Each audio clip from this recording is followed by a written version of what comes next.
I always had a fascination with lost media, more specifically, YouTubers whose hobbies are collecting and unearthing lost art, from television, movies, video games, etc. It hasn't been seen in decades, or at all. It's amazing how much has been found recently, like Chris Farley's original recordings of Shrek, to old commercials and promos I never thought I'd see again. But I want to talk about lost media that sparked my interest and what I desperately want to find and check out. And maybe it'll be something you want to see as well. So let's not waste any time, let's get started. First I want to bring you back to the days of Saturday morning cartoons. Back when the big three networks, CBS, ABC, and NBC, aired animated programming on weekend mornings when kids had a day off from school. In fact, I'm probably the last generation to have had Saturday morning cartoons, even though I grew up in the cable age. What I want to specifically talk about is the Saturday morning preview special.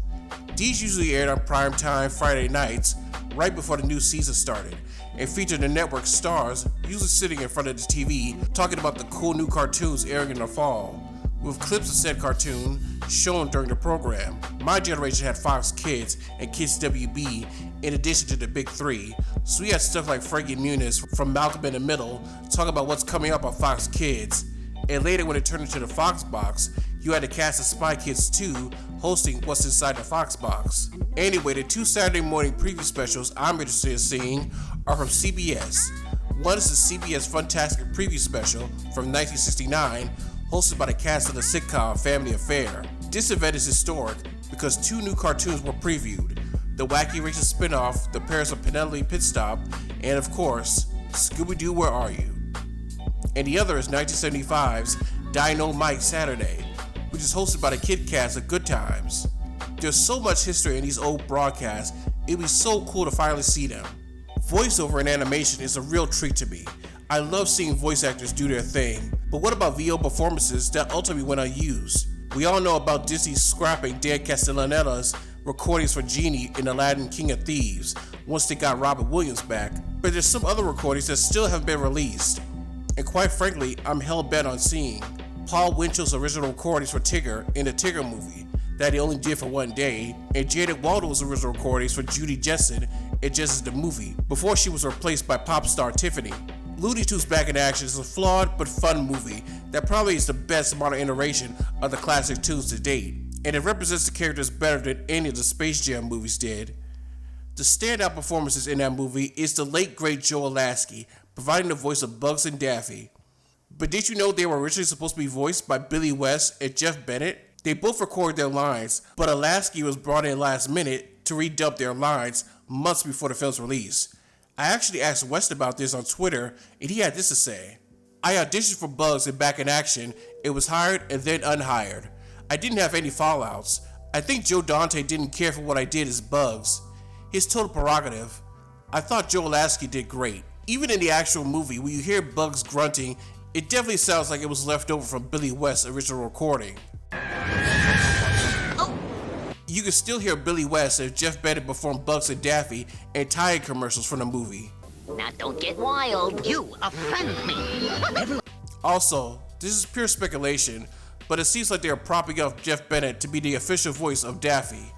Between Back in Action, the Duck Dodgers pilot, Attack of the Drones, and the Christmas short that never got released. Why do I always pick bad men? Before we continue, if you like this or any of my other videos, I would ask you to consider supporting me on Patreon, where every dollar goes to production like software expenses and getting these out on a regular basis. You could get early access, a special credit, shout out to a YouTube, Twitch, or blog, a commission by me. You could even request a Hanna-Barbera or Tom and Jerry special for the Funtastic legacy of Hanna-Barbera minisodes, which could be anything from this list. If you don't want to, you can also donate to me on Ko-fi. And liking, commenting, subscribing, sharing, and clicking the bell icon is much appreciated. Thank you all so much for your support. And now, back to the video.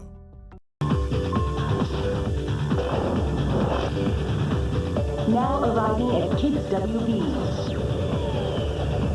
Tonight. Tsunami now begins with ScoobyDoo right here on Kids WB. TV pilots also made for some great lost media finds, mostly ones that never made it to series, like that weird early 2000s Bow Wow pilot that looks like a ripoff of Fresh Prince of Bel-Air. One pilot I like to see is from the Disney Channel animated series The Proud Family. Judging by the few clips that are out there, I'm guessing the pilot was about Penny sneaking off to a party, and for some reason the twins, BB and Cece, got involved. The pilot hasn't been found, but clips of it were shown in behind-the-scenes promos at the time. And to no surprise, there's tons of Scooby-Doo lost media I want to see. Let's start with the live-action film and the deleted scenes that aren't even present on the DVD, like Fred trying to spend a night with Daphne. Many of these cutscenes were seen in the 2001 Scooby-Doo marketing reel video, so they definitely exist out there. Fellow Scooby-Tubers and friends of mine, JB and Millie, actually interviewed some of the crew from the live-action movies, and they showed footage of the cutscenes in a gag reel. For other rare Scooby stuff and interviews, I definitely recommend checking out their channel. I also would like to hear Scott Ennis' original recordings for Scooby in the first movie before he was replaced by Australian stuntman Neil Fanning. As far as the second movie goes, there's an episode of Cartoon Network's Fridays aired at the time to promote the movie where the animated Fred interviews the live-action cast. I remember when this aired, I couldn't watch it because we had to go to my aunt's house, so that would also be cool to see. The other movies, I don't care for them anyway, so screw it. And now let's get to my favorite Scooby-Doo production, Zombie Island. I love to see more production art, like concept art, model sheets, turnarounds. Also, if you remember the teaser trailer as a kid, you might remember seeing extra scenes that weren't in the movie at all and assumed they were deleted scenes. Well, in one of my convos with David Doy, the film's co-writer and producer, he mentioned these were actually test footage from overseas studio Mook Animation. I'm hoping one day to see these in full. Not to mention Heather Norton's original recordings for Daphne and Stephen Bramson's full score. And finally, I want to find a missing behind-the-scenes featurette. What am I talking about? Well, you see, I remember getting the movie on DVD in 2001.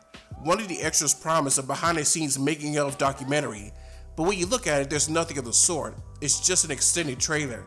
So the other three early Scooby movies would go on to have behind-the-scenes features, while reprints of Zombie Island would minimize it to just a featurette. I didn't think of it until a few years ago. One of my sources who worked on the film revealed to me that a camera crew came to film some behind-the-scenes footage for the DVD, but it went unused. And he even revealed he has a copy somewhere. I need it! Finding lost media to me is like finding gold or buried treasure, and as long as there are fans out there that are curious, we'll be seeing a lot more lost media finally be uncovered. Still, I hope and pray someone finds any of these I listed. But what about you? What sort of lost media do you want to see? Let me know in the comments. And until next time, I'm 47 Cartoon Guy, and I gotta fly.